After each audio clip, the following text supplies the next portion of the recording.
Taranagar box কম্পিটিশানে কিন্তু এখন আপাতত সব সেট আপ তুলে নেওয়া হচ্ছে।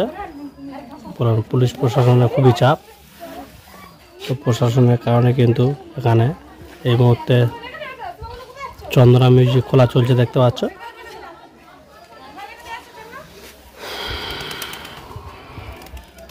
তো পুরো ফিটিং হয়ে গিয়েছিল, এখন কিন্তু পুরো একটা টপ অলরেডি লাগানো হয়ে গিয়েছে এই যে।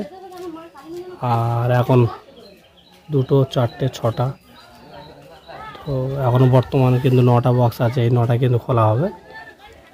তো বাদ বাকি লীলাচলে মহাবাবু এবং বর্মন মিউজিক আসার কথা ছিল, কিন্তু বর্তমান নাও আসতে পারে। তোমাদেরকে দেখাচ্ছি 16 নম্বর তারানগর বক্স কম্পিটিশানের কি হালচাল এবং কি অবস্থা হয়ে আছে সেটা ভালোভাবে দেখে নাও।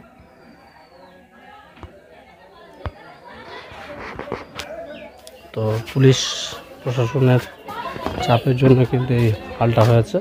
পুরো ফুল ফিডিং হয়ে গিয়েছিল, তার সত্ত্বেও এই অবস্থা।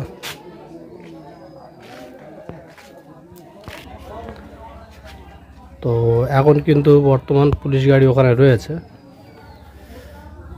তো এখনই পুলিশ এসে পুরো মানা করে দিয়ে গেছে।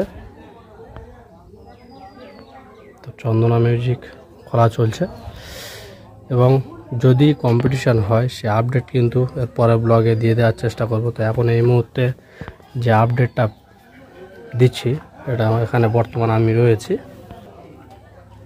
তোমরা হয়তো মনে করবে যে আপাতত যায়নি, অন্য কারোর ভিডিও নিয়ে দিচ্ছে, স্পটে কিন্তু আমি রয়েছি। তো সেই জন্য বেশি কথাও কিছু বলতে পারছি না, কেননা এখানে চাপ রয়েছে ভিডিও। এবারে ভিডিও করতে মানা বলেনি, কিন্তু তবু এটা নিজের খারাপ বিষয় লাগছে ভিডিও করতে। এবারে সেট যেহেতু চলবে না, তো আমাদের নিজেদেরও খারাপ লাগছে না সাধারণত।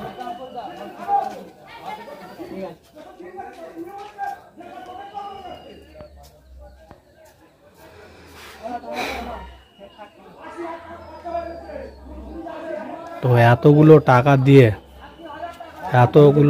দিয়ে এই 80,000 1 লাখ টাকা দিয়ে মেদিনীপুর থেকে সেট আপটা নিয়ে আসা হচ্ছে যে চন্দনা মিউজিক চালানোর জন্য। তো এতগুলো টাকা দিয়েও সেট আপ কিন্তু চালাতে পারছে না।